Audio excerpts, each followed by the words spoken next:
स्वागत है आप सभी का एक कहानी के एक और एपिसोड में। तो चलिए शुरू करते हैं। ये कहानी होने वाली है उत्तर प्रदेश के चित्रकूट में एक थाना लगता है पहाड़ी, और पहाड़ी थाने में ही एक लड़का जिसका नाम मूलचंद होता है, वह थानेदार के पास यह कहने के लिए आया था कि साहब उसका भाई गायब हो गया है, लापता हो गया है, आप गुमशुदगी की रिपोर्ट दर्ज कर लीजिए। जैसे ही वो थाने के अंदर जाने वाला था, संतरी उसको रोक लेता है। रोकते ही पूछता है कि क्या बात है, क्या परेशानी है, जब हम यहाँ खड़े हुए हैं तो हमसे बात करो। तो उस संतरी को पूरी कहानी बताई कि साहब इस तरह से रिपोर्ट दर्ज कराने के लिए आया है। जैसे ही संतरी ने यह बात सुनी, उसने कहा ठीक है, आराम से यहीं रुको, मैं एक बार साहब से पूछ के आता हूँ। संतरी यानी कि थानेदार के पास पहुँचता है और वहाँ जाने के बाद पूरी कहानी बताता है कि साहब एक लड़का आया है, उसका भाई कई दिनों से लापता है।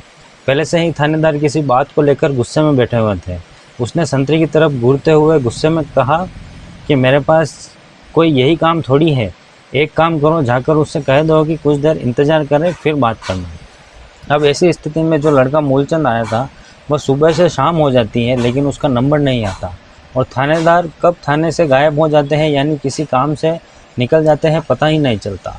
वो लड़का फिर अगले दिन आता है तैयार होकर यह बताने के लिए कि मेरा भाई गायब है, गुमशुदगी की दर्ज कर लीजिए, मेरे भाई को कहीं से ढूंढ दीजिए। अगले दिन जाता है तो थानेदार तो वही था, लेकिन जो संतरी था वो बदल चुका था। अब नए संतरी से पूछा कि क्या बात है, तो उसने पूरी कहानी उसको बताई। फिर संतरी थानेदार के पास पहुंचता है और थानेदार फिर गुस्सा करता है, और गुस्से करने के बाद उसे कहता है कि जाकर कह दो उस लड़के से फिर आए। वो लड़का फिर चला जाता है। फिर जाने के बाद अगले दिन आता है। आखिरकार तीसरी चौथी मुलाकात में फिर उस लड़के की थानेदार से मुलाकात होती है, लेकिन इतनी भयानक मुलाकात होती है उस लड़के ने कभी सोचा नहीं था। जैसे ही थानेदार के सामने अपना नाम मूलचंद बताया और कहा मेरा भाई गायब है, लापता है, आप गुमशुदगी की रिपोर्ट दर्ज कर लीजिए और मेरे भाई को कहीं से ढूंढ निकाल लीजिए। जैसे ही थानेदार ने सुना, थानेदार ने उसको कम से कम एक ही सांस में एक के बाद एक बहुत सारी गालियाँ दी, और गालियाँ देने के बाद कहा कि थाने से अगर तू यहाँ से दिखाई नहीं दिया, भागा नहीं, तो फिर देखना तेरे साथ क्या हश्र करूँगा। वो लड़का डर जाता है, सहम जाता है। सहम जाने के बाद फिर से वहाँ चला जाता है। आखिर करे तो क्या करे, एक हफ्ता बीत जाता है। एक हफ्ता बीतने के बाद फिर से थाने में आ जाता है, क्योंकि पुलिस से ही एक आखिरी उम्मीद थी। पुलिस ही शायद उसके भाई को ढूंढ सकती थी, इसलिए वह बार बार पुलिस के पास आ रहा था। उसका भाई कई महीनों से लापता था। वह परेशान हो जाता। इस बार ना वह संतरे के पास जाने की हिम्मत जुटा पा रहा था और ना ही थानेदार के पास जाने की हिम्मत जुटा पा रहा था। थानेदार की आखिरकार जब थाने से बाहर निकल रहे थे तो मूलचंद पर नज़र पड़ जाती है, लेकिन थानेदार ने उससे कुछ नहीं कहा। फिर अगले दिन जब दिन बीत रहे थे तो आखिरकार 4-5 दिन के बाद थानेदार ने उससे पूछ ही लिया कि क्या बात है, क्या परेशानी है, पूरी बात बताओ। पूरी बात सुनाई जाती है। पूरी बात सुनने के बाद वो कहते हैं कि साहब वो फला गांव का रहने वाला है, उसका भाई इतने दिनों से लापता है, कहीं अता पता नहीं चल रहा है, आप मदद कर दीजिए। थानेदार जी कहते हैं एक काम करो, मुझे कम से कम 10 फ़ोटो लेके आओ अपने भाई के, साथ ही एक पैम्पलेट छपवाना, उसके बाद तुम्हारी हम मुकदमा दर्ज कर लेंगे और फिर जो बन पड़ेगा तुम्हारी मदद करेंगे। आखिरकार वो लड़का लगभग एक सप्ते के बाद अपने भाई के 10 फ़ोटो लेकर आता है, साथ ही जो पैम्पलेट छपा के लाता है, और पैम्पलेट छपाने के बाद पुलिस को दे देता है, और पुलिस के सामने हाथ जोड़ते हुए कहता है कि साहब आपको बता देना चाहता हूँ कि हम 4 भाई थे, 4 में से जो 2 बड़े भाई थे वो बीमारी में मर जाते हैं। जो तीसरे नंबर का भाई है वो अचानक से गायब हो जाता है। वो ड्राइवर था, कई दिनों के लिए गायब जरूर हो जाया करता था, लेकिन इस बार तो सर कई महीने हो गए गायब हुए, आप हमारी मदद कर दीजिए। पुलिस ने उसकी गुमशुदगी की रिपोर्ट दर्ज कर ली। जैसे ही गुमशुदगी के मामले में पुलिस करती है, ठीक वैसे ही पुलिस ने किया, यानी कि FIR दर्ज करने के बाद पुलिस ने न कोई ईमानदारी से उसमें कार्रवाई नहीं की, ढूंढने में कोई शिद्दत नहीं दिखाई, और यह मामला कहीं न कहीं आया होया गया चला गया। यदि गांव में एक व्यक्ति की टीबी खराब नहीं होती, यदि उस व्यक्ति की टीबी की ज़रूरत ना पड़ती, तो शायद इस कत्ल का कभी खुलासा नहीं होता। जो भाई गायब हुआ था वो कभी सामने नहीं आता। सामने भाई आता ज़रूर है, लेकिन कंकाल के रूप में सामने आता है। तब लोगों को पता चलता है कि उसकी हत्या करके उसको मार के दबा दिया गया है। तब लोग बड़े आश्चर्य हो रहा था, और पुलिस को इस बात का लेकर बहुत ज़्यादा खरी खोटी सुनने को मिल रही थी। उत्तर प्रदेश के चित्रकूट जिले में थाना पहाड़ी लगता है। इसी गांव इसका गांव लगता है लोहादा, और लोहादा गांव की रहने वाली एक महिला जिसका नाम चुनकी देवी होता है। ये चुनकी देवी, जिनकी उम्र लगभग 70 साल के आसपास होती है, 6 जुलाई साल 2018 की सुबह की लगभग 7 बजे के आसपास का वक्त रहा होगा। वो महिला अपने कमरे में झाड़ू लगा रही थी। झाड़ू लगाते लगाते जैसे ही कमरे में जाती हैं, कमरे में जाने के बाद अचानक से एक गड्ढा था, उस गड्ढे में उसका पैर चला जाता है अपने आप ही, और गड्ढा होने के बाद पैर जाता है और वो बूढ़ी औरत जो होती है उस गड्ढे में प्रवेश कर जाती है, गिर जाती है। अब जितना वो निकलने की कोशिश कर रही थी उतना ही उस गड्ढे में धंसती चली जा रही थी। तब वो डरते डरते फिर रोने लगी, और रोते रोते जब ज़ोर ज़ोर से आवाज़ लगाने लगी। आवाज़ लगाने के बाद रो रही थी, चीख रही थी, चिल्ला रही थी। उसकी आवाज़, सुबह सुबह चीखों की आवाज़ सुनने के बाद आसपास के जो घर है वहाँ तक आवाज़ पहुँच जाती है। और जैसे ही सारे लोग आते हैं, आने के बाद देखते क्या है, कमरे में अचानक से एक गड्ढा सा हो गया है, और उस गड्ढे में वो आधी महिला गड्ढे में फंसी हुई है और आधी गड्ढे से बाहर है, और वो निकलने की तमाम कोशिश कर रही है, छटपटा रही है, लेकिन वो निकल नहीं पा रही है। गांव के लोगों ने आखिरकार उस महिला को उस गड्ढे से बाहर निकाला, और जैसे ही गड्ढे से बाहर निकालने के बाद उस गड्ढे में टॉर्च लगाकर देखा जाता है तो उसमें एक इंसान की खोपड़ी दिखाई दे रही थी, जैसे कंकाल रूप ले चुकी थी। जैसे ये बात देखी गई, उसके बाद उस महिला को बताया गया कि उसके परिवार के सदस्य थे, उनको बताया गया, और घर में जितने भी लोग मौजूद थे सब के सब डर की वजह से बाहर निकल आते हैं। अब घर में जाने की हिम्मत फिर किसी की नहीं थी। अब बात पुलिस तक आनी थी।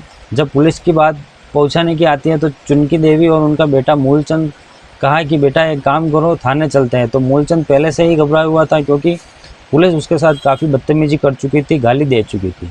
माँ और बेटा हिम्मत जुटाते हैं, सीधा पुलिस स्टेशन पहुंच जाते हैं। पहाड़ी पुलिस स्टेशन जाने के बाद जैसे ही ये बात रखने वाले थे, थानेदार देखते ही उनको गालियां दे देता है, और कई गालियां, गंदी गंदी गालियां देने के बाद कहता है कि ज़्यादा दिमाग ख़राब हो गए, देख लेना, तुम दोनों को गिरफ्तार करने के बाद जेल भेज दूंगा, वहीं बैठे बैठे सड़ते रहोगे। लेकिन जैसे ये बात कही जाती है तो बूढ़ी औरत परेशान हो जाती है, समझ नहीं पा रही थी कि आखिरकार मैं करूँ तो करूँ क्या। जैसे ही वो थाने से बाहर निकलती है, बाहर निकलने के बाद उस जगह 2 पत्रकार खड़े हुए थे। पत्रकार ने पूछा, अम्मा क्या बात है, तुम यहाँ क्यों आई हो, क्या परेशानी है, क्या नहीं। वो बताती है कि उनका जो बेटा है, जिनका नाम शिव मोचन विश्वकर्मा होता है, वो काफ़ी दिनों से लापता था, गायब था। घर में यह गड्ढा है और गड्ढे के अंदर उसकी लाश पड़ी हुई है। मैं पक्का दावे के साथ कह सकती हूँ कि मेरे बेटे की ही लाश है। मैं पुलिस के पास आई हूँ तो पुलिस सुनती ही नहीं, पुलिस गंदी गंदी गालियाँ उड़ा दे रही है। इतनी बात सुनने के बाद पत्रकार ने सीधा एसएसपी को फ़ोन लगाया, और एसएसपी को फ़ोन लगाने के बाद पूरी कहानी बताई। और जैसे ही बात एसएसपी तक पहुंची तो एसएसपी होते हैं मनोज कुमार झा, और सर्किल ऑफिसर होते हैं शिवचरण। वो सूचना मिलने के बाद जब मौके पर पहुंचते हैं तो थानेदार को भी आदेश दिया जाता है। अब जब थानेदार को आदेश दिया जाता है तो थानेदार अब सीधे मुंह बात नहीं कर रहा था, लेकिन थानेदार वो आगे पीछे ऐसे घूमने लगता है। आखिरकार पुलिस घर पहुँचती है। घर जाने के बाद उस दिन शाम को ही गड्ढा खोद कर देखा जाता है कि क्या मामला है और क्या नहीं। गड्ढा खोद कर देखा जाता है तो उसमें एक इंसान का कंकाल निकलता है। कपड़ों से पहचान कर ली जाती है, कपड़े किसी और के विश्वकर्मा के ही होते हैं, जिसकी उम्र लगभग 38 साल के आसपास होती है। अब उस बूढ़ी औरत से पूछा जाता है तो बताती है उसके 4 बेटे होते हैं, 2 बेटों की पहले से ही बीमारी के चलते मौत हो जाती है। ये जो तीसरे नंबर का बेटा है, जिसका नाम शिव मोचन विश्वकर्मा है, वो पेशे से ड्राइवर होता है और बाहर कई दिनों के लिए चला जाया करता था। करीब 10 साल पहले उसे छत्तीसगढ़ के एक बिलासपुर जगह लगती है, वहाँ एक गांव लगता है देवरी की पन। वहाँ की रहने वाली माया देवी की लड़की से उसकी शादी हो जाती है। उसके 2 बच्चे भी हैं, एक का नाम मासू है और एक का नाम हिमांशु है। पुलिस को जो पूरी कहानी बताई गई, पूरी कहानी बताने के बाद पुलिस ने पूछा कि अब फ़िलहाल माया देवी कहाँ पर है, तो वो कहती है कि मुझे दिन तारीख तो याद नहीं, लेकिन शायद वो दीपावली के 1 महीने बाद की बात है। दीपावली थी 19 अक्टूबर 2017 की, और ये बूढ़ी अम्मा बात कर रही थी नवंबर 2017 की। वह माया देवी अपने बच्चों के साथ लेने के बाद सास के पास पहुंचती है और सास से जाकर कहती है कि अम्मा जी, जो पति है वह दूसरे राज्य में काम के लिए गए हैं, इस बार तो बहुत दिनों के बाद वापस लौट कर आएंगे। अगर आपकी परमिशन हो या आपकी इजाज़त हो तो क्या मैं अपने मायके जा सकती हूँ। सास ने कहा, बेटा मुझे कोई दिक्कत नहीं है, कोई एतराज़ नहीं है। अपने बच्चों को लेकर जा रही हो? हाँ जी, मैं अपने बच्चों को लेकर अपने मायके जा रही हूँ। वह मायके चली जाती है। अपने दोनों बच्चों को लेकर। इधर जो ये लड़का होता है जिसका नाम शिव मोचन विश्वकर्मा होता है, वह पेशे से ड्राइवर था, घर से लापता है और धीरे धीरे करके ऐसे ही दीपावली से 3 दिन पहले तक तो दिखाई दिया था, और दीपावली के 3 दिन पहले के बाद फिर ये जुलाई का महीना लग जाता है, साल 2018 जाता है, लगभग 8 महीने के पास हो जाते हैं, उसका कहीं अता पता नहीं चलता। पूरे जून के महीने में उसका सबसे छोटा भाई होता है, चौथे नंबर का मूलचंद, बार बार थाने जा रहा था लेकिन उसकी कोई सुनवाई करने वाला नहीं था। जैसे ही एसपी आता है तो एसपी को पूरी कहानी बताती है, किस तरह से आपकी पुलिस हमारे प्रति व्यवहार कर रही है, हमें गालियाँ दे रही है। पुलिस ने ऐसे एसपी ने कहा कि आप चिंता की करने की कोई ज़रूरत नहीं है, आपके मामले की पूरी जांच की जाएगी, पुलिस के खिलाफ कार्रवाई भी की जाएगी। अब ऐसी स्थिति में माया देवी होती है, उनके घर पर एक टीम भी भेजी जाती है, और जब टीम भेजी जाती है पता करने के लिए कि आखिरकार माया देवी कहाँ हैं, उनके बच्चे कहाँ हैं, क्योंकि 8 महीने से उनका पति गायब है और उनको कोई फिक्र नहीं है। जब पुलिस की टीम वहाँ पहुँचती हो तो पता चलता है कि वो वहाँ पर नहीं है। हालांकि बच्चे अपनी नानी के यहाँ ज़रूर थे, लेकिन माया देवी वहाँ नहीं थी। अब माया देवी के बारे में पता करने की कोशिश की जा रही थी तो पता चलता है कि वो बच्चों को नानी के यहाँ छोड़ने के बाद गायब हो जाती है, उसका भी कहीं अता पता नहीं चलता। पुलिस ने अपने चारों तरफ सूत्र लगाने शुरू कर दिए। सूत्र लगाने के बाद उनसे पता करने की कोशिश की कि आखिरकार माया देवी होगी तो कहाँ होगी। तभी गांव के ही कुछ लोगों का कहना है कि टुल्लू उर्फ रंजन राम राजपूत नाम का एक लड़का है साहब, जो जब से शिव मोचन गायब है तब से वह भी गायब है। आप इसके बारे में पता करिए, लेकिन ऐसा लगता है कि वो अपने घर वालों के संपर्क में है, परिवार के दोस्तों के संपर्क में है।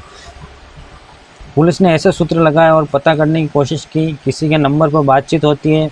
जब बातचीत का पता चलता है तो इस बारे में जानकारी मिलती है। गुजरात के सूरत में वो रहता है और वहीं पर शायद माँ माया देवी भी रहती है। और पुलिस ने जब उसके नंबर को सर्विलेंस पर लगाया और उसकी बार बार लोकेशन ट्रेस शुरू कर दी तो यह 18 जुलाई 2018 की बात है। यह बस स्टैंड के पास आए हुए थे। उनको कोई जानकारी नहीं थी कि किस यहाँ कोई लाश भी निकली है। शायद गांव वालों ने इस बात की किसी को खबर नहीं दी थी, भनक नहीं लगने दी। आखिरकार पुलिस उनको गिरफ्तार कर लेती है और गिरफ्तार करने के बाद पूरी कहानी बयां करती है। और माया देवी से भी जब सख्ती से पूछताछ करती है तो चौंकाने वाली कहानी सामने आती है। जहाँ की ये रहने वाली होती है छत्तीसगढ़ बिलासपुर की, वहीं का एक गाँव का एक लड़का होता है। पहले उससे प्यार होता है, उससे प्यार के बाद शादी कर लेती है। शादी के बाद वो खुश नहीं रहती और वो दूर जाना चाहती है। इसके बाद उसकी ज़िंदगी में शिव मोचन विश्वकर्मा आता है। उससे वो शादी करती है और करीबन यह 10 साल यानी कि लगभग साल 2008 के आसपास उसकी शादी की थी। शादी करने के बाद 2 बच्चे हो जाते हैं जो अक्सर शिव मोचन के होते हैं। वो गांव से गायब रहता, कई दिनों बाहर चला जाता था।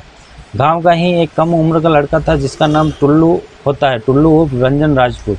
इसकी आंखें 4 हो जाती हैं इस माया देवी से, और जैसे ही माया देवी से आंखें 4 होती है तो दोनों आपस में जब भी मौका मिलता मिल लिया करते थे, बातचीत किया करते थे। प्यार के बाद उनके बीच अवैध संबंध हो जाते हैं और जब वक्त मिलता तब तक मुलाकात करते थे। हालांकि गांव के लोगों ने व्यक्ति को समझाया शिव मोचन की तुम्हारी पत्नी के शायद उस लड़के से कुछ संबंध हो गए हैं, वो बहुत ज़्यादा मिलते जुलते हैं, लेकिन उसको यकीन नहीं हो रहा था। उसकी पत्नी को आराम से समझा दिया करती थी। दीपावली से 3 दिन पहले की बात है। यह 19 अक्टूबर 2017 से लगभग करीब 3 दिन पहले अचानक ही वो घर के अंदर प्रवेश करता है तो पता चलता है कि टुल्लू और उसकी पत्नी जो होती है माया देवी दोनों आपत्तिजनक स्थिति में होते हैं। हालांकि वो शराब के नशे में घर में आया हुआ था और इस बीच जैसे वो शोर मचाने की कोशिश करता है, विरोध करने की कोशिश करता है, मौका पाते ही टुल्लू उसके सिर पे बहुत तेज़ी से एक डंडे से मार देता है और जैसे ही डंडे उसके सर में लगता है वो ज़मीन पर गिर जाता है, बेहोशी जैसी हालत में आ जाता है। तभी उसका गला दबाकर दोनों मिलकर उसकी हत्या कर देते हैं। यानी कि जो प्रेमी होता है वो भी और जो उसकी पत्नी होती है वो भी हत्या कर देते हैं। हत्या करने के बाद सोचते हैं कि आखिरकार करे तो करे क्या। तभी इन दिनों ने फैसला किया है कि क्यों ना इस घर के अंदर इसको दबा दे। तभी इन दोनों ने गड्ढा खोदा। गड्ढा खोदने के बाद चाहे 4 फुट 6 फुट जो भी गड्ढा था, गड्ढा खोदने के बाद उसको अंदर डाल देते हैं और बिल्कुल प्लान कर देते हैं। प्लान करने के बाद उसकी लिपोपाई हो जाती है। उसी के ऊपर चारपाई लगती थी और चारपाई लगने के बाद ना कोई रोकने वाला था, ना कोई टोकने वाला था, ना कोई खौफ था, ना कोई डर था, किसी बात का कि कोई दिक्कत नहीं थी। अब ये जैसे ही कुछ वक्त आगे बीत जाता है। यह दोनों फैसला किए कि क्यों ना यहाँ से गांव से भाग जाएं, लेकिन गांव से भागने की उनको एक अच्छी खासी प्लानिंग की। पहले बच्चों को मायके छोड़ा, उसके बाद वो निकल जाते हैं। अब घर पर ताला लगा हुआ था, सास को चाबियाँ दे के वो चली जाती है। लेकिन गांव का ही एक व्यक्ति होता है हुक्म सिंह, जिसका नाम होता है हुक्म सिंह का टीवी खराब हो गया, और हुक्म सिंह का टीवी खराब हो गया तो टीवी देखने का बड़ा आदी होता है। वो अपने गांव के ही लड़के मूलचंद से कहता है कि मूलचंद यार हमें अपना टीवी दे दो। तो मूलचंद कहता है कि हमारे पास तो कोई टीवी नहीं है। वो कहता है कि तुम्हारे भैया घर में टीवी लगा हुआ है, तो अगर तुम चाहो तो भैया का टीवी दे दो। वैसे भी तुम्हारे भैया घर पर ताला लगा हुआ है, कोई है नहीं है। और ऐसे बताता है कि इलेक्ट्रॉनिक सामान रखे रखे भी ख़राब हो जाता है अगर उनका कोई उपयोग ना हो तो जैसे ये बात कही जाती है तो वो कहता है ठीक है मैं ताला खुलवा देता हूँ। जब ताला खुलवाया जाता है तो साथ ही माँ को लेके जाता है, और माँ कहती है कि बेटा जब ताला खुल ही गया तो मैं घर की साफ सफाई भी हो जाएगी, रोशनी भी हो जाएगी। अंधेरा कमरा अंधेरा घर जो होता है वो अच्छा नहीं होता। अब माँ ने वहाँ रहना शुरू कर दिया। माँ उस गड्ढे में अगर नहीं गिरती तो शायद इस हत्याकांड का कभी खुलासा नहीं होता, क्योंकि पुलिस ने जितनी ईमानदारी इसमें दिखाई उतनी ईमानदारी तो खैर किसी केस को खोलने में कामयाब होती नहीं है। हालांकि इस बूढ़ी माँ ने एसपी के सामने पूरी शिकायत करने के बाद बताया था कि तुम्हारी पुलिस का हमारे प्रति रवैया कैसा रहा, व्यवहार कैसा रहा। पुलिस ने उन दोनों को गिरफ्तार कर लिया, और गिरफ्तार करने के बाद आखिरकार प्रेमी और प्रेमिका को जेल भेजा। 30 जून 2026 को अदालत की तरफ से फैसला आता है कि हालांकि पुलिस अदालत ने इस रेयर ऑफ रेयर नहीं माना, लेकिन इतना ज़रूर माना है कि यह अब तक जिंदा रहेंगे तब तक सलाखों के पीछे रहेंगे, यानी कि इन दोनों को आजीवन कारावास की सजाई सुनाई जाती है। 8 साल बाद जब ये फैसला आता है, फैसला आने के बाद एक बार फिर से यह मामला सुर्खियों में आ जाता है, और इस इलाके में बहुत ही चर्चित केस रहा, चित्रकूट में सुर्खियों में रहा कि किस तरह से एक महिला ने शादी की, पति को छोड़ दिया, दूसरी शादी की, पति को मार दिया, फिर तीसरी के साथ रह रही थी और तीसरी के साथ रहने के बाद कत्ल कर देती है। उसके बाद फिर यह सलाखों के पीछे अपनी ज़िंदगी गुजार रही है। तो दोस्तों आज की कहानी में इतना ही। आपको ये कहानी कैसी लगी हमें कमेंट करके ज़रूर बताइएगा। तब तक के लिए बाय। तो दोस्तों स्वागत है आप सभी का कहानी के एक और नए एपिसोड में। तो चलिए शुरू करते हैं। 7 जुलाई 2026 की सुबह के लगभग 9:30 बजे के आसपास का वक्त हो रहा था। उत्तर प्रदेश के लखनऊ में अलीगंज है, और अलीगंज में ही एक सेक्टर ई लगता है। सेक्टर ई में विजिलेंस इंस्पेक्टर रतन सिंह अपनी टीम के साथ पहुंच जाते हैं। रिटायर्ड आरटीओ ऑफिस के घर होता है, उस घर पे की बेल बजाई जाती है, और जैसे ही बेल बजाई जाती है तो आरटीओ ही बाहर निकलते हैं और वह पूछते हैं कि क्या बात है। तभी वह अपना परिचय देते हैं कि मेरा नाम इंस्पेक्टर रतन सिंह है और मैं विजिलेंस से आया हूँ। मेरी टीम है, आपके घर की हम तलाशी लेना चाहते हैं। हमारे पास कोर्ट की तरफ से सर्च वारंट भी है। जैसे ही यह कहा जाता है उसे कागज़ देखने के बाद आरटीओ फिर मना नहीं कर पाते। इसके बाद घर के अंदर वो टीम होती है, वह प्रवेश कर जाती है, और प्रवेश करने के बाद फिर घंटों तक मशक्क़त करते रहते हैं। कभी इस दीवार पर, कभी उस दीवार पर, कभी छत पर, तो कहीं कभी ज़मीन पर। वो इस तरह से आवाज़ मार रहे थे ताकि कहीं से ऐसी थोता होता है, खाली होता है, वहाँ से कुछ अजीब तरह की आवाज़ आती है। ऐसा करते करते जब घंटों बीत जाते हैं तभी एक ऑफिसर की नज़र पड़ती है एक अलमारी पर, और जब अलमारी कहा जाता है कि इस अलमारी को यहाँ से हटाइए। जैसे वो अलमारी हटाई जाती है तो उसके पीछे एक तिजोरी बनी हुई थी जिसका साइज़ काफ़ी बड़ा होता है। इसके बाद फिर टीम ने अपना काम करना शुरू कर दिया। करीब 26 घंटे का वक्त बीत जाता है, और 26 घंटे में ही एक और तिजोरी मिल जाती है जो कि दीवार में एकदम पीछे थी। यानी कि उस तिजोरी को कुछ इस तरह से डिज़ाइन किया गया था जिससे एकदम से वो किसी की नज़र में ना पड़ सके। अब तिजोरी के अंदर से देखते क्या है, यानी कि तिजोरी दीवार में थी और दीवार में वो तिजोरी रखी हुई। उसके बाद फिर नोटों की जो गड्डियाँ थी निकलना शुरू हो जाती है। न केवल नोटों की गड्डियाँ निकल रही थी बल्कि सोने के बिस्किट भी गिरना शुरू हो जाते हैं, चांदी के बिस्किट थे वो भी गिरना शुरू हो जाते हैं। और जब इनका एक आकलन किया जाता है तो आकलन करने के बाद पता चलता है कि करीब 35 करोड़ का यह सब कुछ तामझाम था, चाहे वो सोना हो, संपत्ति हो, फिर नकदी हो। इस तरह से जब अखबारों के माध्यम से ये खबर प्रकाशित होती है तो किसी को यकीन नहीं हो रहा था कि एक आरटीओ की पोस्ट पर रहने वाला कोई अधिकारी वो इतना पैसा कैसे कमा सकता है।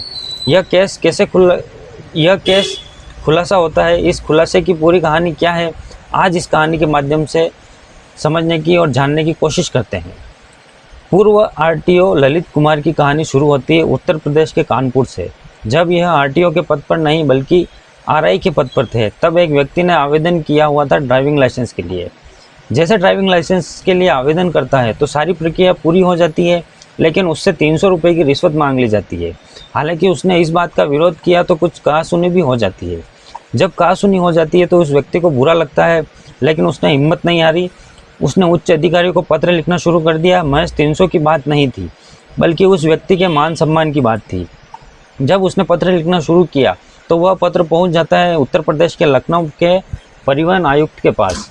उन्होंने इस पत्र को संज्ञान से लिया। संज्ञान से लेने के बाद उन्होंने इस मामले की जांच करने की अनुमति दे दी और अनुमति देते हैं 11 सितंबर 2020 को एंटी करप्शन टीम को देते हैं। इसके बाद एंटी करप्शन की टीम जो होती है इस मामले की जांच पड़ताल में जुट जाती है और जांच पड़ताल में जुटने के बाद उसको लगभग 3 साल का नहीं 4 साल का समय लग जाता है। और जैसे ही 4 साल का समय लगता है तो तारीख आती है 11 जून साल 2024। कानपुर के एंटी करप्शन थाना में चंद्रभान सिंह नाम के एक इंस्पेक्टर साहब होते हैं। वो सीधा थाने में जाकर एक एफआईआर दर्ज करा देते हैं। एफआईआर दर्ज होती है ललित कुमार पुत्र स्वर्गीय राजाराम के खिलाफ। मुकदमा आरोप संख्या 10/24 भ्रष्टाचार निवारण अधिनियम 1988 की धारा 13/2 भ्रष्टाचार निवारण अधिनियम 1998 धारा 13E(b) के तहत मुकदमा दर्ज कराया जाता है और ललित कुमार के 2 पते लिखवाए जाते हैं। पहला पता होता है सहगो कोठी मिलन सिनेमा के पीछे कोथावली नगर रायबरेली। दूसरा पता होता है C143 sector E Aliganj Lucknow Uttar Pradesh. जब यह एफआईआर दर्ज कर ली जाती है, एफआईआर दर्ज करने के जो मुख्य एक आधार बनाया जाता है, आधार होता है इनके जो विभिन्न अलग अलग तरह के जो स्रोत हैं उनसे जो इनकम हुई है 93,92,668, लेकिन इस अवधि में ये कमाई हुई है। इसी कमाई के दौरान इन्होंने जो खर्च किया था वो है 16,19,365। यह जो अंतर होता है वो अंतर था 68,000, 6,86,000, ये कुछ का अंतर था। अब जब इनसे यह पूछा जाता है कि तुम्हारे पास इतने रुपए कहाँ से आए, आमदनी तो कम है, खर्चा आपका ज़्यादा है, इस स्थिति में उन्होंने जुगाड़ लगाना शुरू कर दिया। मामले की जांच जो कर रही थी वो एंटी करप्शन की टीम कर रही थी, लेकिन जुगाड़ लगाने के बाद इस एंटी करप्शन से जांच सीधी विजिलेंस की तरफ मोड़ दी जाती है। इस बीच में एक तरफ जो जांच चल रही थी, दूसरी तरफ कानपुर में इनका प्रमोशन हो जाता है, यानी कि आरआई के पद से अब यह आरटीओ सेकंड आगरा के पद पर चले जाते हैं और वहां जाने के बाद 5 साल तक इनकी पोस्टिंग रहती है। ये जुलाई 2025 से अक्टूबर 2025 तक आरटीओ प्रमोशन का अतिरिक्त इनके पास चार्ज रहता है, प्रभार रहता है और इसी दौरान इनके अक्टूबर 2025 को यह रिटायर हो जाते हैं। यह असल में इस बीच में जब हमने मीडिया में जब अलग अलग पन्ने पलटने की कोशिश की, पता करने की कोशिश की, जब ये आगरा में इनकी तैनाती रहती है तो करीब 5 साल रहते हैं और 5 साल में इनका अधिकांश जो वक्त गया था वो छुट्टी में ही बीता था, यानी कि वह ज़्यादातर छुट्टी पर ही रहते थे और उनका एक ही मकसद था कि यह जो वक्त है बुरा वक्त है, टल जाएगा। जो टल जाएगा तो इसके लिए बहुत ज़्यादा छुट्टियों पर रहने लगे, बहुत कम ऑफिस आते थे। सब लोग इस बात को जानते भी थे, सबके दिमाग में ये बात पता चल जाती है कि साहब थोड़े दुखी हैं, परेशान हैं, इनके खिलाफ जांच चल रही है। ऐसा करते करते जब ये रिटायर्ड हो जाते हैं, रिटायर्ड होने के बाद सीधा अपने घर पर आकर रहना शुरू कर देते हैं। घर होता है इनका उत्तर प्रदेश के लखनऊ के अलीगंज में और सेक्टर E 143 मकान नंबर होता है, वहाँ रहना ये शुरू कर देते हैं। लेकिन इसमें एक फ़ाइल इनकी जो होती है वो 2005 की IPS 2005 बैच की IPS ऑफिसर होती है मंजिल सैनी। उनके हाथ में जब ये फाइल आती है, उन्होंने इस फाइल को देखा। देखने के बाद अभी तक तो मामला ही ठंडे बस्ते में पड़ा हुआ था, लेकिन उन्होंने अपनी एक टीम तैयार करती है। टीम तैयार करने के बाद कोर्ट से आदेश लिया जाता है कि हम उनके घर पर सर्च वारंट लेकर जाना चाहते हैं और यह तारीख आ जाती है 7 जुलाई साल 2026। सुबह के लगभग 9:30 बजे के आसपास का वक्त हो रहा था। ये विजिलेंस की जो टीम होती है लखनऊ के अलीगंज में चंद्रलोक कॉलोनी में आखिरकार पहुंच जाती है। सबसे पहले जाकर बेल बजाई जाती है और जैसे ही बेल बजाई जाती है तो वहां से पूर्व आरटीओ ललित कुमार बाहर निकलते हैं। बाहर निकलने के बाद उनसे पूछा जाता है कि आप कौन हैं। तभी वो अपने कपड़े की तरफ इशारा करते हुए, साथ ही अपना आई कार्ड को दिखाते हुए कहते हैं कि हम लोग विजिलेंस की तरफ से आए हैं, हमारे पास कोर्ट का ऑर्डर है, हम आपके घर की सर्च लेना चाहते हैं, हमारे पास सर्च वारंट है। जब इस तरह की बात है तो यह टीम कहती है तो उसके बाद फिर मजबूरी थी, क्योंकि कागज़ को कोई डिनाई नहीं कर सकता। टीम घर के अंदर जाती है। टीम घर के अंदर जाने के बाद सर्च अभियान शुरू कर देती है। करीब 26 घंटे का इस टीम को वक्त लगता है, यानी कि 7 जुलाई और 8 जुलाई के दोपहर तक यह सर्च अभियान जब चलता है तो इस बीच में उन्होंने 2 दिन 2 तिजोरियाँ मिलती है और दोनों की दोनों तिजोरियाँ जो होती है वो दीवार में इस तरह से फिट कराई जाती है जैसे किसी को इस बात का एहसास ना हो, किसी को इस बात का पता न चले। एक तिजोरी जो होती है वो अलमारी के एकदम पीछे होती है, दूसरी तिजोरी जो होती है दीवार में, लेकिन दीवार भी शुरुआत में लगता है कि नहीं है और यह दीवार के पीछे भी तिजोरी हो सकती है। अब इस तिजोरी को जब खुलवाया जाता है, हालांकि बेड में इधर उधर जब देखा जाता है तो नोटों के बंडलों की गड्डियाँ निकलना शुरू हो जाती है और जो उन नोटों की गड्डियाँ की गिनती की जाती है तो नोट होते हैं 1,62,00,000 की नकदी होती है, उनके नोटों के बंडल होते हैं, उनको यह आराम से सजा के रख देते हैं। अब जब तिजोरियाँ खुलती है तो तिजोरियों के अंदर से सोने की बिस्किट निकलना शुरू हो जाती है, चांदी की बिस्किट निकलना शुरू हो जाती है और जब उन्होंने तोला जाता है, उनकी तुलाई की जाती है तो सोना होता है लगभग 13 किलो के आसपास और जो चांदी होती है लगभग 9 किलो के आसपास। अगर हम इनकी बाज़ारी कीमत के हिसाब से आंकें तो करीब करीब ऐसा बताया जाता है कि 20 करोड़ के आसपास उनके घर में सोना चांदी के जो आभूषण थे या उनके बिस्किट थे उनकी कीमत पाई जाती है। अब यहाँ जो विजिलेंस की टीम है एक एक चीज़ों को देखना शुरू किया और जब देखने का शुरू किया तो उनके पास एक इनोवा कार भी होती है, i20 कार भी होती है, साथ ही एक रिवॉल्वर भी उनके पास मिलती है और कई बैंकों, कई पोस्ट ऑफिस, म्यूचुअल फंड हो या एफडी हो या नकदी हो जो बैंकों में जमा होती है, तो इस हिसाब से जब उनकी गिनती की जाती है तो लगभग इनकी जो मतलब होता है लगभग 1 करोड़ के आसपास होता है। अब ऐसी स्थिति में 15 ऐसी जगहों पर उन्होंने जो ज़मीन खरीदी थी या फिर खेती की ज़मीन खरीदी थी, जब उनके दस्तावेज मिलते हैं तो दस्तावेज मिलने के बाद उनको भी सार्वजनिक किया जाता है, जिनके दस्तावेज मिल जाते हैं। और यदि हम इनकी बाज़ारी कीमत को अगर आंकें, क्योंकि जो सर्किल रेट के हिसाब से जो ज़मीन की कीमत होती है लेकिन बाज़ार में कीमत ज़्यादा होती है, तो ऐसे अंदाज़ा लगाया जाता है, ऐसा बताया जाता है कि करीब करीब 50 करोड़ के आसपास की यह भूमि रही होगी। आरआई के पद पर रहते हुए फिर आरटीओ के पद पर तो ज़्यादा कुछ वो शायद कर नहीं पाते, लेकिन इतना सारा माल इकट्ठा करने के बाद तो जाहिर सी बात है ये खबर अखबारों में प्रकाशित होती है तो हर कोई आरटीओ साहब की तरफ देखने लगता है कि आरटीओ साहब ने तो शायद माल ही काटने में पूरा टाइम निकाल दिया, यानी कि वो पैसे ही निकालते रहे और पैसे से निकलने के बाद कमाई कर रहे और कमाई करने के बाद खरीदारी करते रहे। जब उत्तर प्रदेश के डीजीपी राजीव कृष्णा ने विजिलेंस टीम को 1 लाख की घोषणा का इनाम दिया, इन्होंने बहुत ही शानदार तरीके से जांच की है, बहुत अच्छा काम किया है, तो पूरे प्रदेश भर में ही नहीं पूरे देश भर में इस बात को लेकर चर्चा शुरू हो जाती है।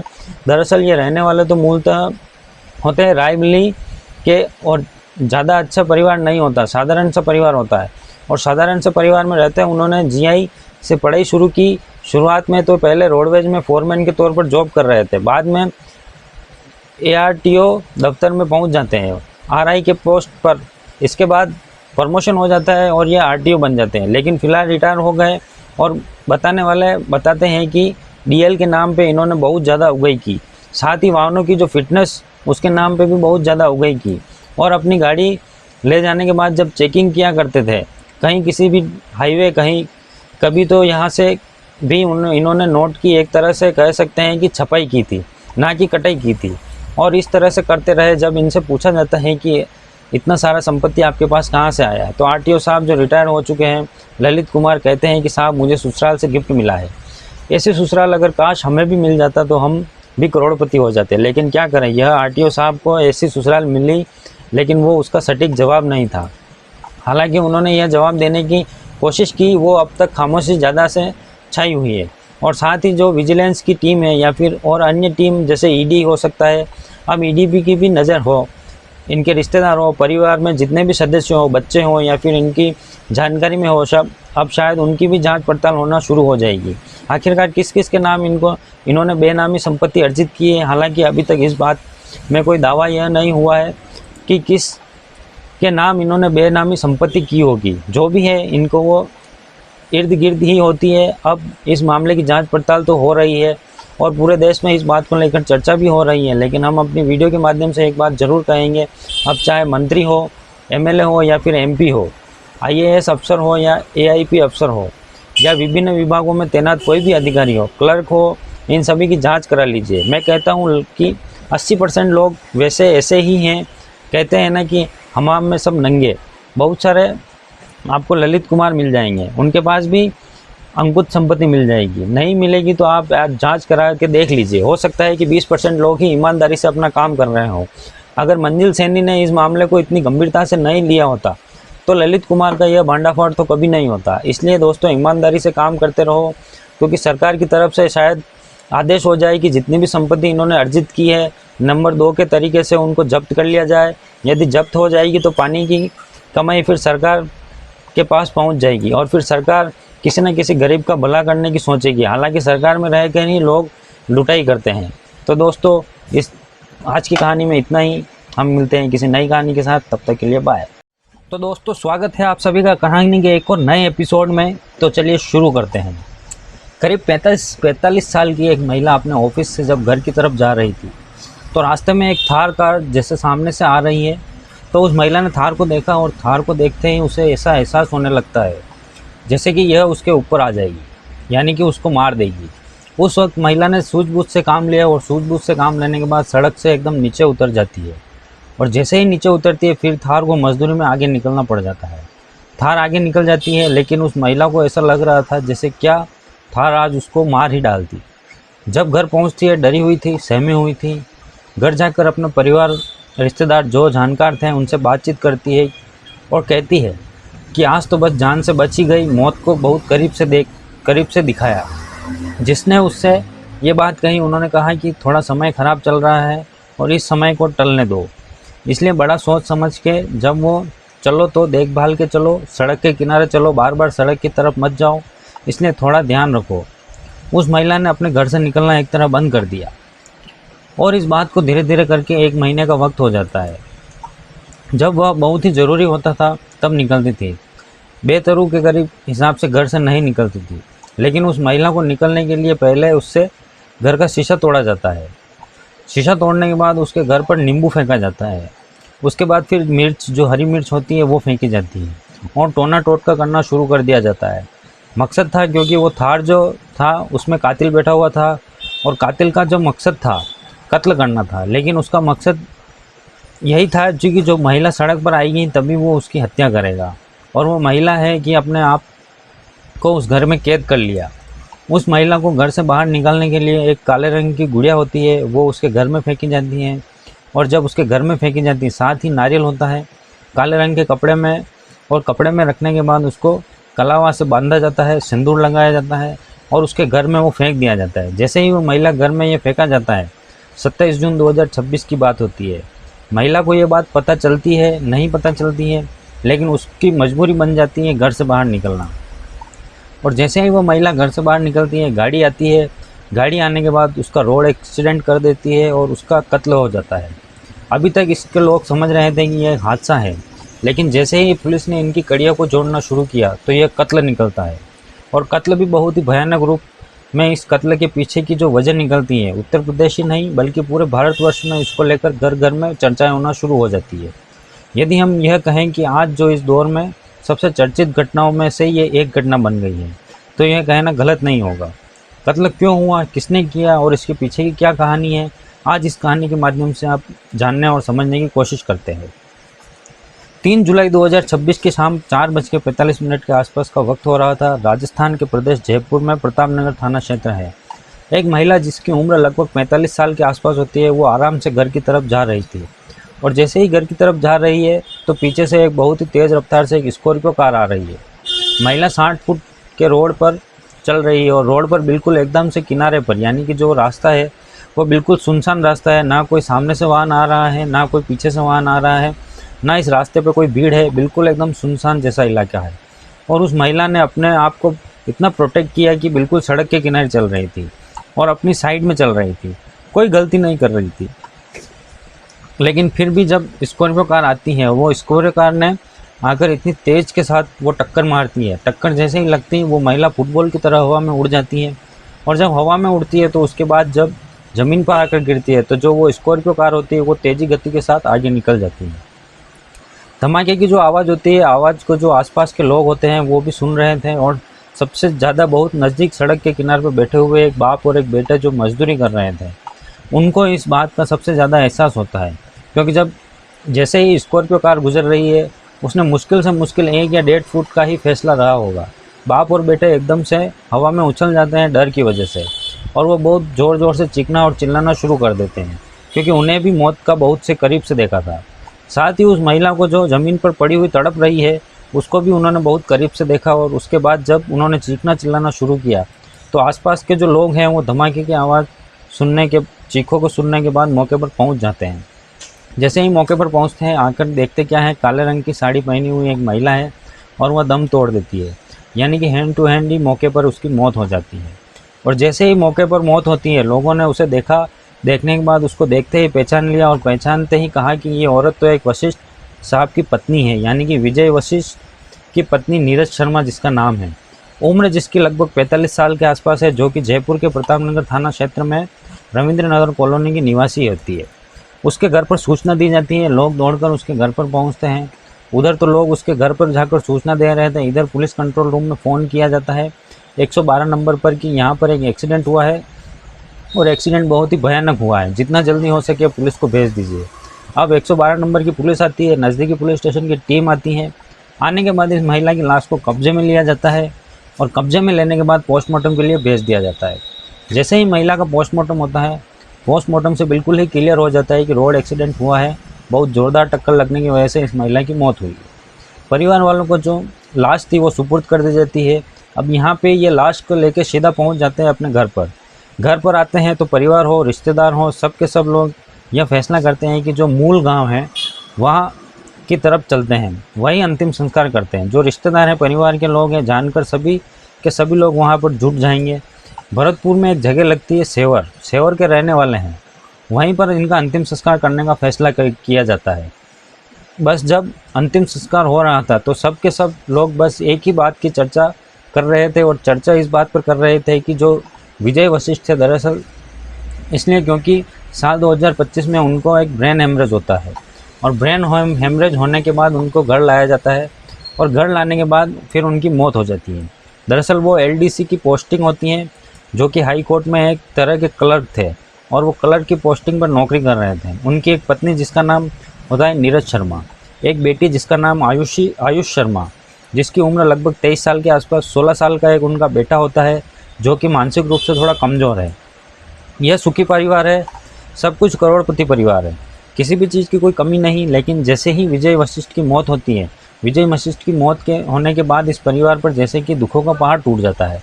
और उसके बाद 1 साल भी नहीं हुआ था कि इनकी पत्नी की मौत हो जाती है रोड एक्सीडेंट में। हालांकि इनकी जानकारी जो सरकारी नौकरी थी, सरकारी नौकरी इनकी पत्नी को मिल जाती है अनुकंपा के तौर पर, मृतक आश्रित के तौर पर। पत्नी यानी कि नीरज शर्मा नौकरी कर रही थी। अब और बस इतना था कि इनके जो भाई हैं, जिनका नाम है राकेश कुमार शर्मा, जो कि भरतपुर के बयाना के रहने वाले होते हैं, वो आराम से बैठे हुए सोच रहे थे। पूरा किस्सा, पूरी कहानी उनके दिमाग में तैर रही थी। वो कभी तो अपने जीजा को लेकर किसी तरह से विजय वशिष्ठ की मौत हो जाती है, ठीक ठाक थे। अचानक ब्रेन हेमरेज होता है, हॉस्पिटल से छुट्टी लेकर घर पहुंचते हैं और मर जाते हैं। उन्हें लग रहा था कि उनकी भी मौत तो ऐसा लग रहा था संदिग्ध है। दीदी की मौत भी ऐसी लग रही थी कि मौत नहीं बल्कि हादसा है, हादसा नहीं बल्कि कत्ल है। उनके दिमाग में एक ही बात घूम रही थी। बैठे बैठे अपना मोबाइल निकाला, और मोबाइल निकालने के बाद अपने मित्र से मदद मांगते हैं। मित्र होते हैं राजस्थान की पुलिस में, अच्छे पद पर होते हैं। उनसे कहते हैं कि देखो, इसमें FIR तो हुई है सड़क हादसे वाली, बस मैं एक रिक्वेस्ट आपसे करना चाहता हूँ, इस मामले की एक बार फिर से जांच कर लीजिए। जांच के बाद हो सकता है कि कुछ ना कुछ मिले। मेरी तसल्ली के लिए जांच कर लीजिए, अगर मुझसे थोड़ी बहुत भी दोस्ती मानते हो। जैसे ही राकेश कुमार शर्मा ने अपने दोस्त से मदद मांगी, मदद मांगने के बाद बात पुलिस तक पहुंच जाती है। और बात जब पुलिस तक पहुंचती है तो पुलिस वाले इस रिक्वेस्ट को स्वीकार करते हैं, एक्सेप्ट कर लेते हैं, और वो अपने हिसाब से इस मामले की जांच पड़ताल करना शुरू कर देते हैं। पुलिस की टीम सीधा वहां पहुंचती है जहां पर एक्सीडेंट हुआ था। अब ये एक्सीडेंट हुआ था, वहाँ देखते क्या है, आसपास के लोग को भी देख रहे हैं। वहाँ पर जो बाप और बेटे जो स्कॉर्पियो की चपेट में आने से बच गए थे, उनको भी देख रहे हैं। उसके बाद उस 60 फुट के चौड़े रोड को भी देख रहे हैं, और लोगों से पूछा जाता है कि क्या आपने उस दृश्य को देखा था। आसपास में लगे हुए जितने भी CCTV कैमरे थे, उन CCTV कैमरे को देख रहे हैं। देखते क्या है कि एक स्कॉर्पियो कार जिसका नंबर होता है HR 51CU 1230, यह स्कॉर्पियो का नंबर होता है हरियाणा का, उस नंबर को देखा जाता है। साथ ही साथ यह देखा जाता है कि लोगों से पूछताछ करने के बाद कि रास्ते में कोई भी भीड़ नहीं है, कोई गाड़ी नहीं आ रही है, कोई जा नहीं रही है, महिला अपने सही रास्ते पर चल रही है। उसके बाद भी इतनी तेज़ी के साथ ये गाड़ी क्यों आ रही है। अब गाड़ी कहाँ से आ रही थी। पुलिस ने जब इसका पीछा करने की कोशिश की तो उस इलाके में जहाँ पर यह गाड़ी आ रही थी तो करीब करीब 100 से 200 मीटर दूर जाकर जब सीसीटीवी कैमरे देखने जाते हैं तो ऐसा लग रहा था कि गाड़ी तो चुपचाप खड़ी है, कोई हलचल नहीं, कुछ नहीं, काफ़ी देर से खड़ी हुई है। और पुलिस की जब नज़र पड़ती है तो आसपास की और चीज़ों को बड़े बारीकी से पुलिस ने देखना शुरू कर दिया। एक बाइक है, बाइक जब यह एक्सीडेंट होता है तो वो बाइक वहीं पास में खड़ी हुई थी, और लेकिन एक्सीडेंट होने के बाद अक्सर लोग धीरे हो जाते हैं, रुक जाते हैं। उनका यह फ़र्ज़ होता है, कोशिश करते हैं कि जो भी हादसा हुआ है हम उसकी मदद कर सकें। लेकिन बाइक वाला जो होता है वो रुकता नहीं बल्कि और तेज़ी के साथ भागने लगता है। जबकि ऐसा लग रहा था जैसे क्या जब कोई एक्सीडेंट होता है तो लोग मदद करने के लिए रुकते हैं, लेकिन वो बाइक वाला क्यों नहीं रुका, पुलिस को थोड़ा सा परेशान करने वाली बात थी। पुलिस के लिए कई सारे सवाल खड़े करने वाली बात थी। जिधर वो बाइक जाती है, जिधर वो कार जाती है, पुलिस आगे चलना शुरू कर देती है। आगे चल के देखती है एक बाइक और होती है, एक और बाइक पे एक व्यक्ति बैठा हुआ है। अब जाकर पुलिस ने कुछ और देखने की कोशिश की तो प्रतापनगर में चौपाटी एक जगह लगती है, वहाँ पर वही स्कॉर्पियो कार खड़ी हुई है जिसने उस महिला को एक्सीडेंट किया, जिसने उस घटनाक्रम को अंजाम दिया। अब पुलिस का दिमाग ठनक जाता है क्योंकि जो बाइक वहाँ आराम से खड़ी हुई थी, अब उस बाइक पर कार में बैठे हुए दो व्यक्ति, एक ड्राइवर भी होता है और साइड में जो बैठा हुआ व्यक्ति होता है वो आराम से उस बाइक पर निकल जाते हैं। जब पुलिस के साथ यही सबसे बड़ा सवाल था कि अब बाइक पर ये अचानक कहाँ से प्रकट हो गई।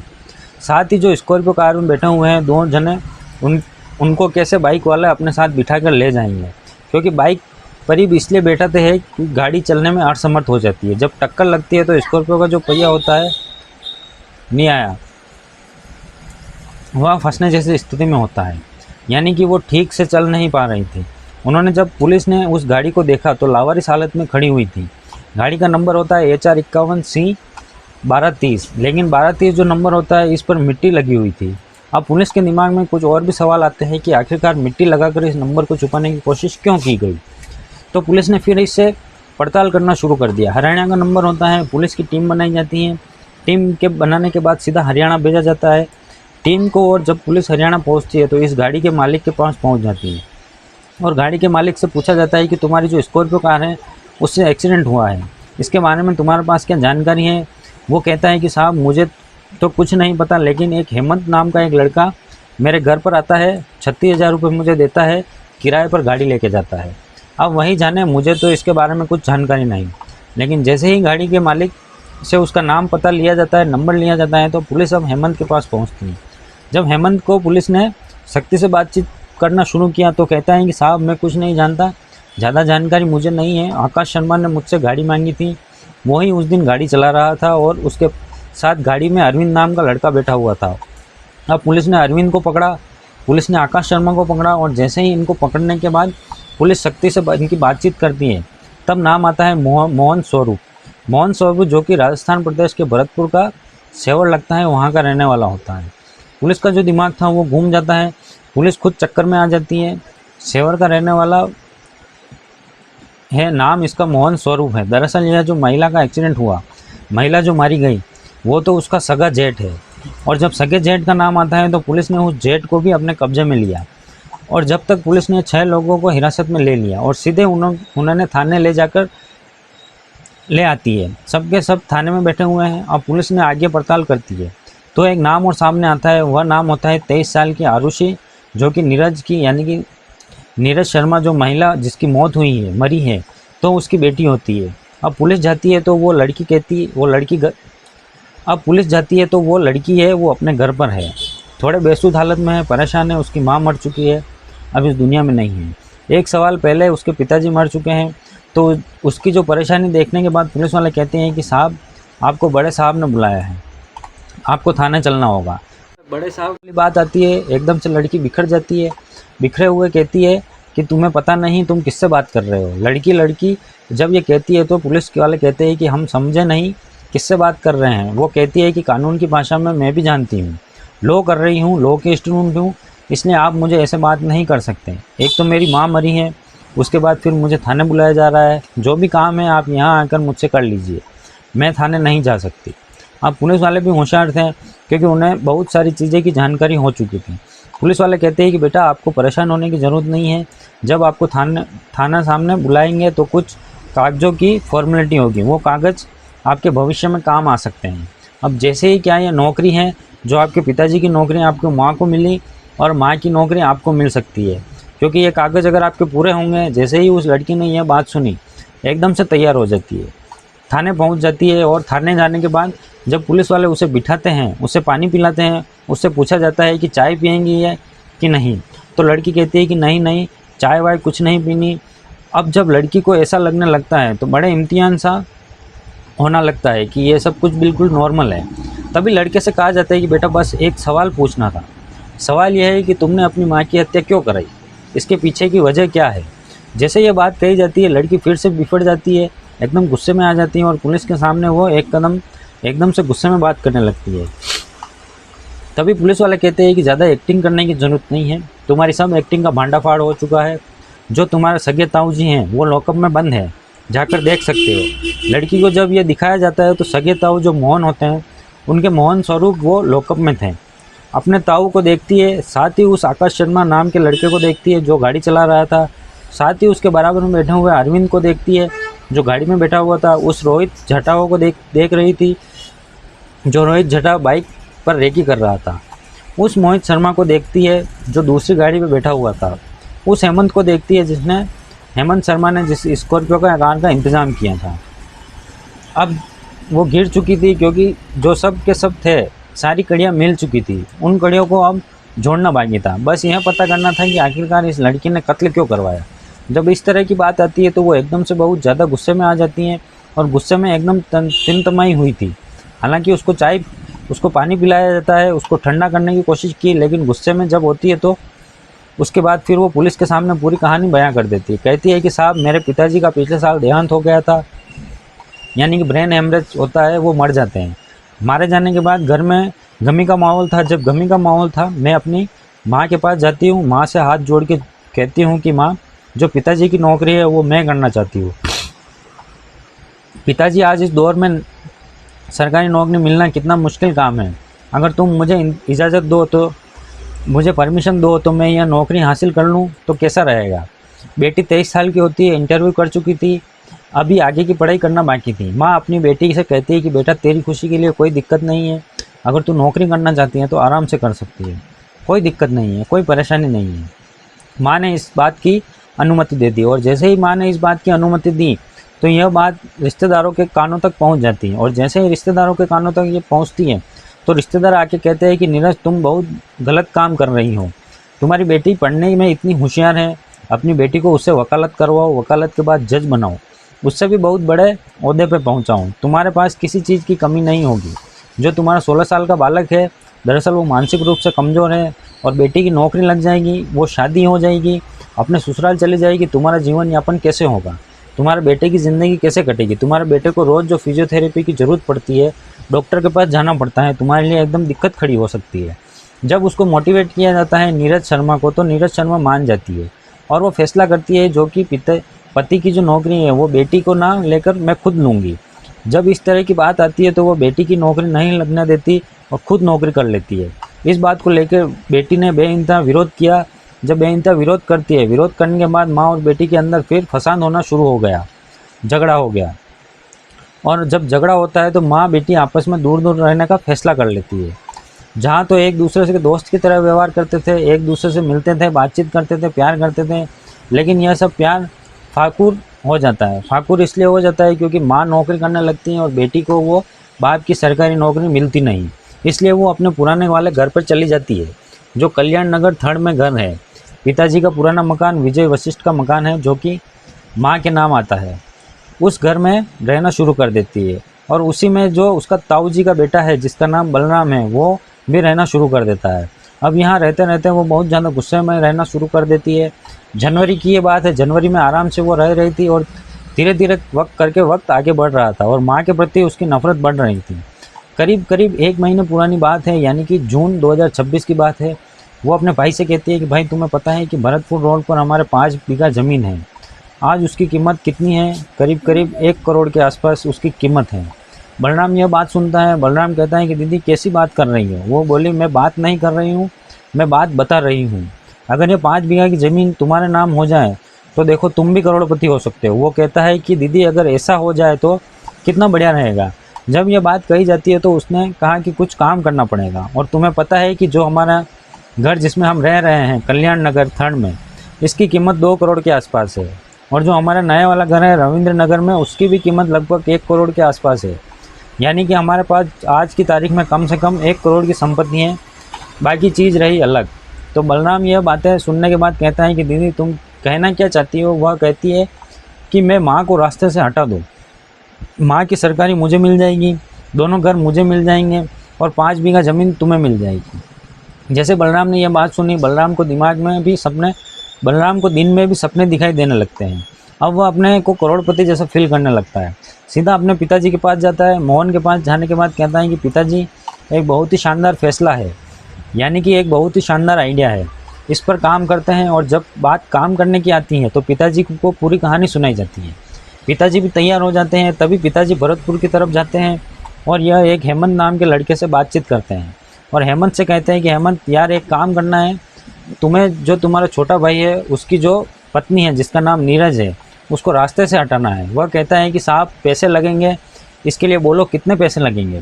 बोले 7 लाख लगेंगे। जब 7 लाख वाली बात आती है तो वो तैयार हो जाता है, और तैयार होने के बाद जो अपनी टीम थी वो पूरी टीम बनाई जाती है। यानी कि 2 बाइक पर रेकी करेंगे, 2 कार के अंदर बैठेंगे, एक कार का इंतज़ाम करेगा। इस तरह से 5 से 6 से 7 दोस्त होते हैं, अपनी टीम बनाते हैं। टीम बनाने के बाद अपना काम शुरू कर देते हैं। जब काम करना शुरू करते हैं, थार की व्यवस्था की जाती है। जून में ही जब पैसे हाथ में आ जाते हैं तो अपना काम भी करना शुरू कर देते हैं। लेकिन जैसे ही थार से उस टक्कर मारने की कोशिश की जा रही थी, लेकिन अचानक ही एक और गाड़ी अचानक से आ जाती है। जब एक और गाड़ी अचानक से आ जाती है तो उस गाड़ी की वजह से थार की रफ्तार कम हो जाती है, और इस महिला यानी कि नीरज शर्मा को संभलने का एक मौका मिल जाता है, और वह सड़क किनारे उतर जाती है।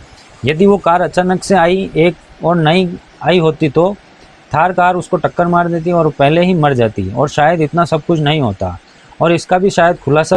लेकिन कहते हैं ना कि क्राइम को कितने भी शातिर तरीके से क्यों ना कर लिया जाए, क्राइम कभी छिपता नहीं, और इसमें भी कुछ ऐसा ही होता है। इन्होंने पूरी प्लानिंग करी। प्लानिंग करने के बाद फिर एक थार से ये बच जाती है, तो उसके बाद फिर ये रेकी करना शुरू कर देते हैं। रोहित जाटव और मोहित शर्मा ये बाइक पर आते हैं और ये पता करने की कोशिश करते हैं कि कब ये महिला घर से बाहर निकलेगी, नहीं निकलेगी, क्योंकि महिला अब डर की वजह से नहीं निकल रही थी। तो कभी उसके घर में नींबू फेंक रहे हैं, कभी उस मिर्ची फेंक रहे हैं, कभी काली गुड़िया फेंक रहे हैं, कभी नारियल फेंक रहे हैं। तो इसलिए उस महिला को सिर्फ एक वक्त निकलना होता था शाम के समय।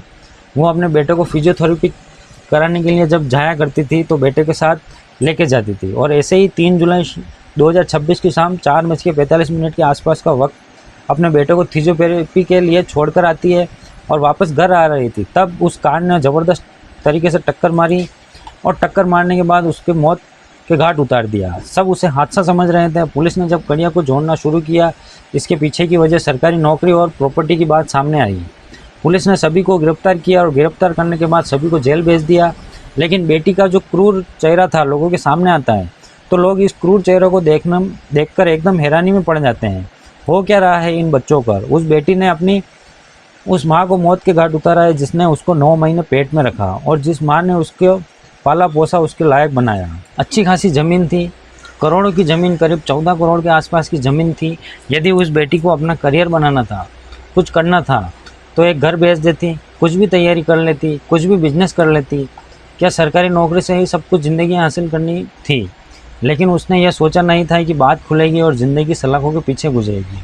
ज़मीन वही है जहाँ थी, आज भी वही है, वहीं रहेगी, वह कहीं नहीं जाने वाली। लेकिन जो कातिल है वह ज़रूर सलाखों के पीछे अपनी ज़िंदगी गुजारेगा।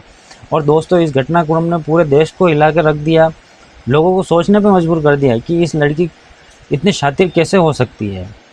तो दोस्तों, आज की कहानी में इतना ही। हम मिलेंगे किसी नई कहानी के साथ। तब तक के लिए अपना और अपना का ध्यान रखिएगा। Bye bye. तो दोस्तों, स्वागत है आप सभी का कहानी के एक और नए एपिसोड में। तो चलिए शुरू करते हैं एक और नई कहानी।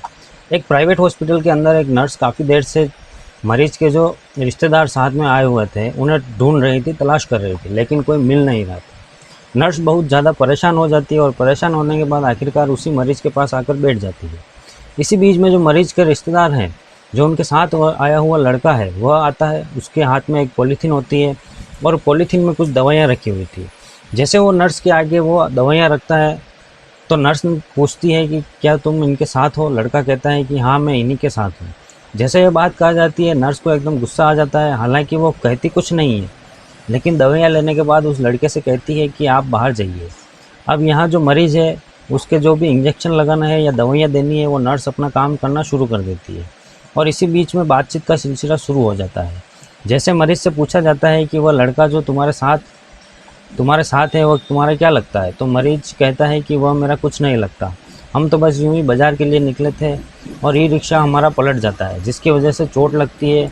वह तो एक राहगीर था, वह हमारी मदद करने के लिए आता है और हमें हॉस्पिटल में लाकर एडमिट कर देता है, भर्ती करा देता है। और अभी तक जो भी इलाज के पैसे खर्च हो रहे हैं, वो सब वही खर्च कर रहा है। अब यह बात सुनने में के बाद नर्स को बड़ा आश्चर्य हो रहा था। नर्स वह सोचने पर मजबूर हो जाती है कि जिस व्यक्ति को लेकर वो गुस्सा कर रही थी, उस पर लापरवाही समझ रही थी, दरअसल वो तो एक इंसानियत की मिसाल पेश कर रहा है। वो तो मानवता का काम कर रहा है। बस इतना सुनने के बाद नर्स ने फिर उस लड़के को ढूंढना शुरू कर दिया। और जैसे उस लड़के को ढूंढा जाता है, उसे ढूंढने के बाद सबसे पहले उससे वो माफ़ी मांगती है। माफ़ी मांगते हुए कहती है कि मुझसे गलती हो गई, मैं तुम्हें गलत समझ रही थी। मुझे लगा कि शायद तुम मरीज़ के साथ हो या परिवार के हो या रिश्तेदार के हो, और इतनी लापरवाही कैसे कर सकते हो? मुझे नहीं पता था कि तुम सिर्फ मानवता के नाते इसकी मदद कर रहे थे। बस इतना था। जैसे ही नर्स ने उस लड़के से माफ़ी मांगी, उन दोनों की दोस्ती कब हो जाती है पता ही नहीं चलता। दोस्ती प्यार में बदल जाती है और यह प्यार की कहानी इतने आगे पहुंच जाती है कि वह दोनों एक दूसरे के साथ रिलेशनशिप में आ जाते हैं। जबकि वो जो नर्स होती है, वो खुद शादीशुदा होती है। और यहीं से एक कत्ल की एक इबारत लिखी जाती है। जब इस कत्ल के बारे में पता चलता है, तो इस कत्ल की गूंज बहुत दूर तक फैल जाती है। लोगों को यकीन नहीं हो रहा था कि एक व्यक्ति जो पढ़ा लिखा है, अपनी पढ़ाई लिखाई का इस तरह से दुरुपयोग भी कर सकता है। 1 जुलाई 2026 की सुबह लगभग 8:30 बजे के आसपास का वक्त हो रहा था। तेलंगाना प्रदेश का एक ज़िला लगता है नाजिमाबाद, और नाजिमाबाद का थाना लगता है मोपाल मंडल। मोपाल मंडल थाना क्षेत्र का एक गांव है न्यायालाग। यहाँ के रहने वाला एक लड़का जिसका प्रशांत, जिसकी उम्र लगभग 35 साल के आसपास होती है, वो मर चुका था। उसकी अर्थी की तैयारी थी। उसकी अर्थी लेके जाने वाले थे अंतिम संस्कार के लिए। और जैसे ही उसकी अर्थी को उठाने वाले थे, कंधों पर लेने वाले थे, तभी उसकी 70 साल की जो बूढ़ी माँ होती है, जिसका नाम श्यामा होता है, एकदम से वो लोगों से कहती है कि अभी थोड़ी देर और रुक जाओ, मुझे अपने बेटे को जी भर के देखने दो। वैसे ही ये 2 साल के बाद मैंने देखा था, और 2 साल के बाद अब देख भी रही हूँ, तो इस रूप में देख रही हूँ। जैसे ही वो अर्थी उठाने की कोशिश कर रहे थे, तभी आसपास के लोग कहते हैं कि थोड़ा रुक जाओ, माँ का कहना है। माँ की बात मान लेते हैं। एकदम से माहौल था वो बड़ा भावुक हो जाता है। जो लोग पैसे जो लाश पे पर्दा था या फिर जो कफन था, उसको हटाया जाता है, और माँ एक टकटी अपनी बेटे को देख रही थी। उसने बोलने की कुछ स्थिति में नहीं थी, लेकिन आंखों से लगातार आंसू टपक रहे थे। जिसने भी इस दृश्य को देखा, वो इस दृश्य को देखने के बाद खुद हैरानी में पड़ जाता है और कुछ भी बोलने की स्थिति में नहीं रहता। करीब करीब ऐसे ही देखते देखते 15 मिनट से भी ज़्यादा वक्त बीत जाता है। श्यामा लोगों से हाथ जोड़ते हुए कहती है कि मैं थोड़ी देर में अभी आती हूँ, बस मेरे लाल को तुम यहीं लेटे रहने देना और इसे कहीं लेके मत जाना। जैसे उस रोते हुई बूढ़ी महिला ने यह बात कही, सब के सब इंतज़ार करने लगते हैं। और यहाँ वो किसी एक लड़के की मदद से सीधा नज़दीकी पुलिस स्टेशन पहुँच जाती है। और पुलिस स्टेशन होता है मोपाल मंडल। वहाँ जाने के बाद अधिकारियों के सामने हाथ जोड़ते हुए, रोते हुए, गिड़गिड़ाते हुए कहती है कि साहब, मेरे घर पे चलो, मेरा बेटा मर चुका है, लेकिन वो ऐसे ही नहीं मरा, उसे लगता है कि किसी ने उसे मारा है। आप एक बार इस मामले की जांच पड़ताल कर लीजिए। जैसे ही ये बात आती है, तो पुलिस वाले उस महिला से पूछते हैं। वो महिला बताती है कि साहब, 27 जून को मेरा बेटा सऊदी अरब से आया था। उसके बाद पता नहीं किसी की क्या नज़र लग गई, बस वो मर गया। आप चल के जांच कर लीजिए।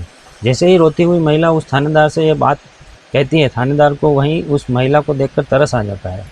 वो कहता है कि अम्मा, बिल्कुल परेशान होने की ज़रूरत नहीं है। तुम्हारी तसल्ली के लिए मैं 2 अधिकारियों को भेजता हूँ। एक सर्किल इंस्पेक्टर होता है सुरेश कुमार, एक महिला सब इंस्पेक्टर होती है सुष्मिता। इन दोनों को मौके पर भेजा जाता है और भेजने के बाद कहा जाता है कि जो भी इस मामले में आप निष्पक्ष जाँच कर सकते हैं वो जाँचें।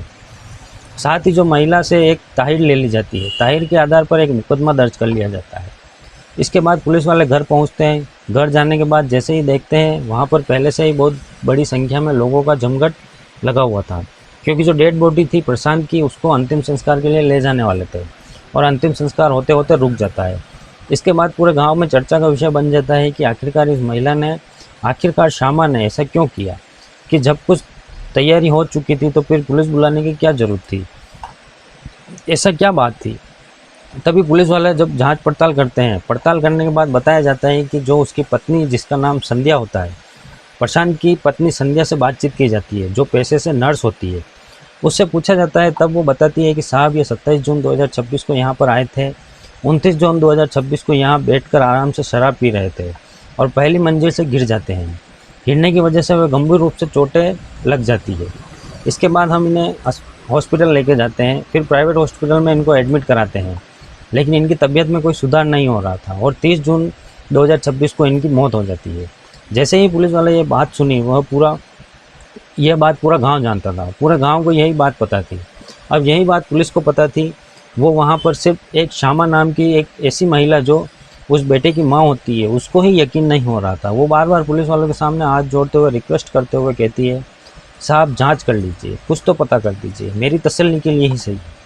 आखिरकार पुलिस ने अपना काम करना शुरू कर दिया। सबसे पहले पुलिस ने जो संध्या का नंबर होता है उसको सर्विलेंस पर लेती है और सर्विलेंस पर लेने के साथ ही उस नंबर की कॉल डाटा रिकॉर्ड निकलाया जाता है।